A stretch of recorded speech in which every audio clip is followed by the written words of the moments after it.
And so we finally meet. You've heard of my people, of course.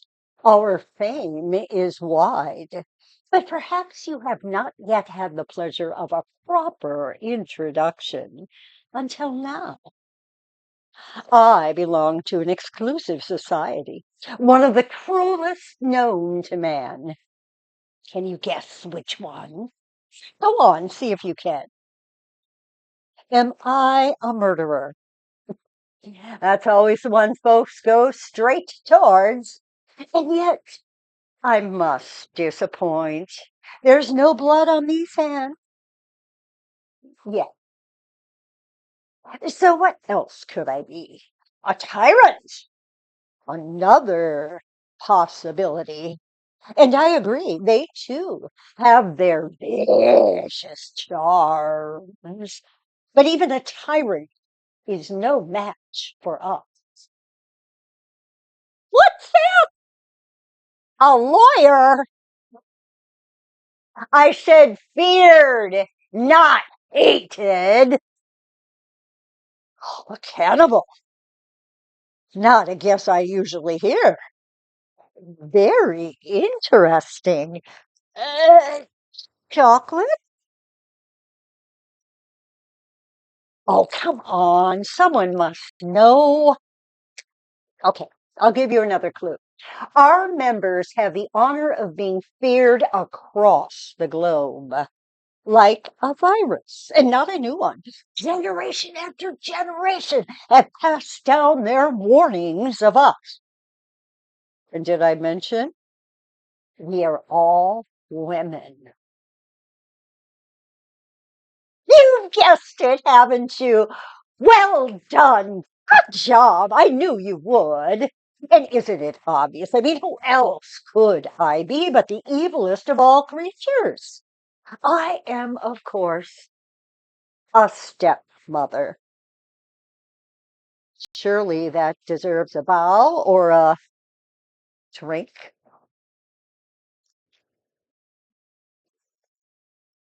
Has my revelation made your blood run cold? Caused a shiver down your spine? It usually does. People can't help it. From such a small age, they are taught to fear us on a nightly basis. Writers seem to have this constant fascination to portray us as bloodthirsty, manipulative crones.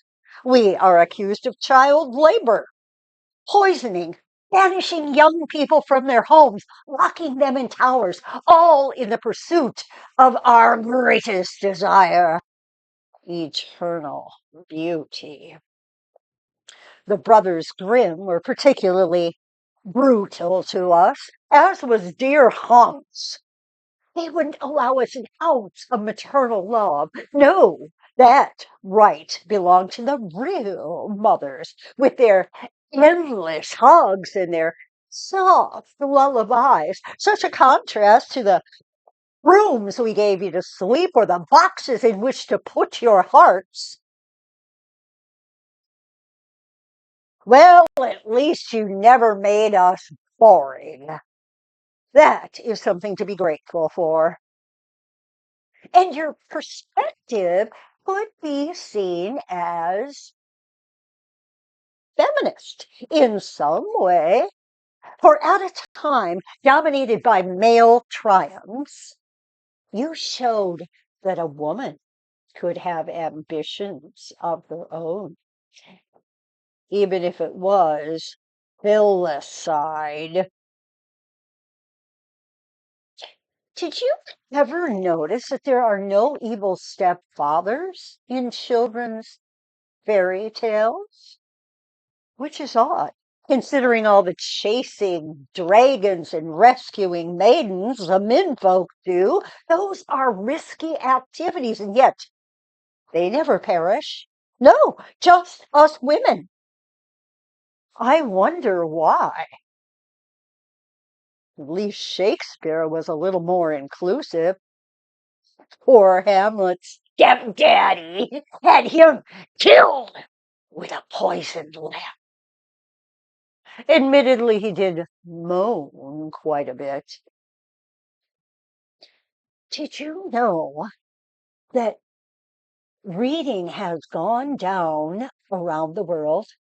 Children in particular don't read the way they used to. Literacy rates are slipping. And isn't it wonderful? For without the stories, the legends of our cruelty will finally get a chance to disappear. Well, they would if it were not for him. Not for centuries has someone been so determined to paint us as the evil villain. And he plays dirty. Oh, so dirty. Manipulating his audience with a soundtrack full of catchy tunes that, regrettably, even I find myself singing. Damn you, Disney. And so our reign of terror continues. I know many of you will say they're just stories, legends, nothing more, but I beg to differ. For if you say them often enough, people will believe them. That's what we do. It's human nature. And so, in turn, women like me become trapped in the role. I am a stepmother. Therefore, I must be cruel. I must be wicked. I must be evil. And you know what? I am. Just not in the way that you think. Let me tell you a story. My story, in fact. Like many women, I always dreamed of being a natural mother. But a rising career and several poor relationship choices and a fertility clock that stopped ticking at just 40 meant that that was never going to happen. Instead, I was to be barren. It was a lot to take in. But with time, friends, and reassurances from my nieces that I could live with them when I was old, I began to accept it. My life was taking a new direction, and I was going to live it. And then she came along. Well, her dad came first, of course, sweeping me off my feet. Sparks flew, rings were exchanged. Well, you get the picture. But it was her entrance into my life that brought the letter in the post. My official invitation to the Society of Stepmothers, or SOS as we prefer. She didn't come in like Cinderella, all meek and mild and willing to please. No, she came in with trials and tantrums and a personality that could fill the room. And that smile, that smile. Immediately the spade started digging into my heart. The cruelty had begun. She started borrowing my makeup. Her latest trick, the cat's eye. See, her work, not mine. She's very good. But when I stood next to her in the mirror, side by side, admiring her flicks, I found myself overwhelmed by a feeling that could only be described as pure sadness. Not because she is the fairest in the land, which, by the way, she is, but because in her reflection, I could only see someone else. She doesn't have my eyes, my nose, my profile, nothing. And she never will. And time will only extend that difference if I have time. Which brings me to my greatest fear of all. With the distractions of everyday life, it becomes easy to forget that membership in this society is not always permanent. This ring was my entry. Suppose lifetime tax. But divorce lawyers are very busy for a reason, and forever does not always mean forever. So, so what if we too lose the spark? What if this love fades? What then? Simple. My heart gets broken twice.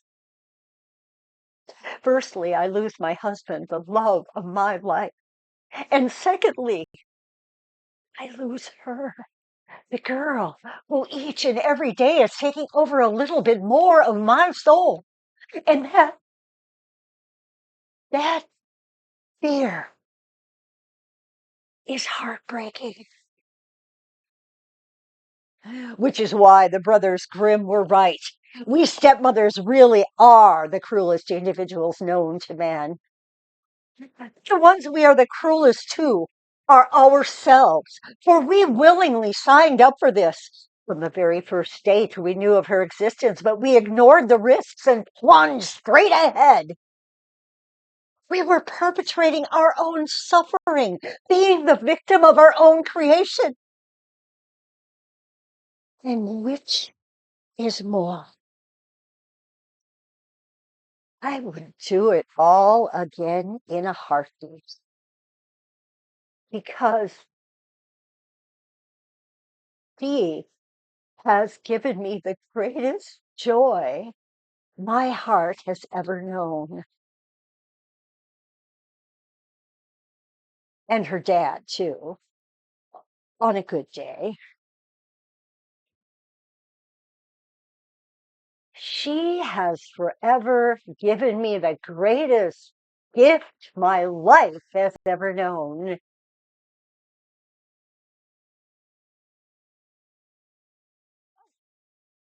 And I like to think that maybe I have given her something too. She may not look like me, but her works, her interests, her, well, even her facial expressions, I'm beginning to realize are stolen right from my repertoire and my closet.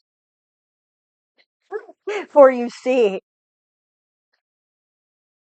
he seems to have latched on to my greatest joy, the joy of dressing up, especially on a night like this.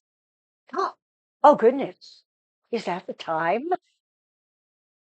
I better get ready.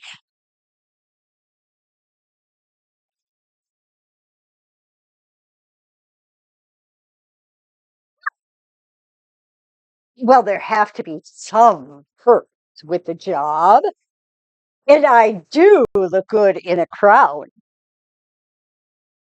Just in time. Now, where is my partner in crime? Snow White! I have a shiny red apple for you. Snow White! I heard ya! Jeez! Isn't there a cliff you ought to be falling off of? Such a horrible sense of humor. I gave her that. That's all me. My life as a stepmother may never be easy, but I am not going anywhere. No matter what happens, I will be right here, no matter what gets thrown at me, however cruel, however evil, I'm here. And I will just, well, I will just take inspiration from the brothers who created me, and I will grim and bear it. Yes, I'll just grim and bear it. And now it's time to be evil.